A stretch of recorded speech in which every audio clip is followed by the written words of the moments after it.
Assalamualaikum warahmatullahi wabarakatuh. Kembali lagi di channel YouTube kita. Di video kali ini saya ingin bercerita bagaimana kuliah di Universitas Syekh. Makanya saya pakai ini program ya. Jadi biar saya kasih sedikit informasi mengenai Universitas Syekh yang sudah saya rasakan gitu kan. Ini semua berdasarkan pengalaman yang dirasakan karena saya sudah selesai menempuh pendidikan. Memang masih selesainya, cuman saya berbeda sekarang karena dulu malu tidak ada channel YouTube-nya gitu. Jadi nggak ngerti main YouTube-nya gimana. Dan sekarang sudah tahu, jadi saya akan memberikan informasi mungkin bisa bermanfaat untuk kawan-kawan atau anak-anak asal bangsa tua, jadi bisa kuliah di Universitas Syekh gitu. Nah, sebenarnya di Aceh itu banyak sekali universitas, apalagi universitas swasta itu kan cukup banyak, sudah berjibun lah istilahnya, sudah bertabuhan di mana-mana gitu universitas yang tanda kutipnya yang swastanya. Kalau yang negeri itu hanya beberapa universitas yang ada di Aceh, yang terutama itu adalah Universitas Syekh Kuala, ada IAIN atau Universitas Islam Negeri gitu kan, UIN gitu lah ya, UIN Al-Negeri. Selain itu ya hanya dua itu sih yang negeri sekarang ini, karena kalau yang swasta banyak sekali. Ada Abu Yatama, ada Sandi Mekah, ada Al-Budiyah, ada Al-Wasliyah gitu kan. Terus di Rangsa itu ada Codkala, ada Unsam, Universitas Samudra gitu. Saya nggak tahu Universitas Samudra ini udah negeri atau belum, kalau dulunya belum gitu kan. Jadi kalau yang terbagus itu adalah Universitas Syekh Kuala, emang nomor 1 gitu kan. Jadi kalau kalian bisa masuk situ ya alhamdulillah, karena apalagi sekarang pembangunannya cukup bagus, kampus-kampusnya cukup bagus dibuat ya. Sekarang ini sudah mau diresmikan Fakultas MIPA gitu kan, itu udah selesai dibangun, cukup indah lah yang depan BNI Unsia itu, cukup bagus itu.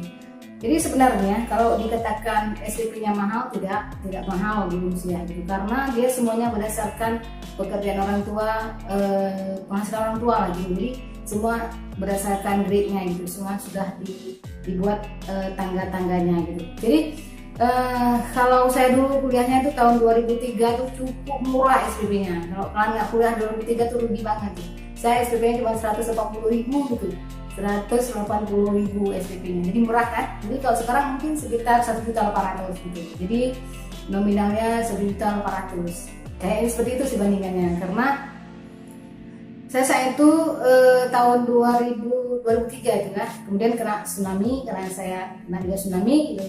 Jadi kalau tsunami itu bebas SPP selama entah berapa semester, kayak entah 3 semester entah 2 itu, jadi bebas semester gitu. Jadi nggak bayar SPP setelah tsunami, ada beberapa kali. Jadi makanya saya selesai kuliah walaupun cuma dibantu orang tua kirim beras.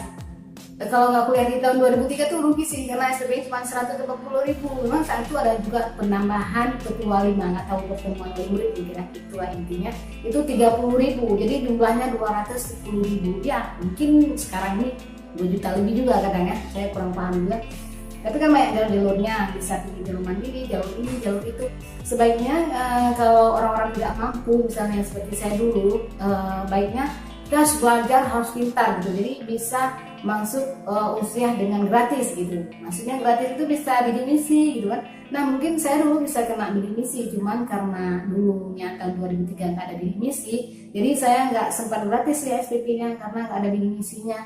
Saya dulu adalah USMO, undangan gitu kan, undangan langsung, tidak perlu ikut tes gitu. Karena ya alhamdulillah saya ada ranking terus, kelas 3 saya juara 1 terus. Nah jadi saya belajar terus-terusan tuh, saya nggak akan pernah berhenti. Saya bilang sebelum saya berhasil untuk pergi kuliah, saya tidak akan pernah berhenti untuk belajar. Semua aku buat meja, ember mamaku ambil satu, isi air taruh di bawahnya, kemudian kopi ku sediain di situ. Pas mau belajar panasin air, jadi ku buatlah kopi. Belajar tuh nggak pakai lampu, pakai itu lampu teplok gitu kan, dari minyak tuh. Itu pas saya belajar dulu, karena rumah saya jauh sekali dengan listrik, dengan tiang listrik, jadi nggak ada uang lah untuk pasang listrik gitu. Dia belajar pakai lampu teplok tuh. Jadi cukup sekian dulu, jumpa di video selanjutnya. Jangan lupa subscribe, karena udah ada orang menggoreng, nggak bisa kita lanjutkan lagi karena akan ditangkap oleh sinyal ya. Wassalamualaikum warahmatullahi wabarakatuh.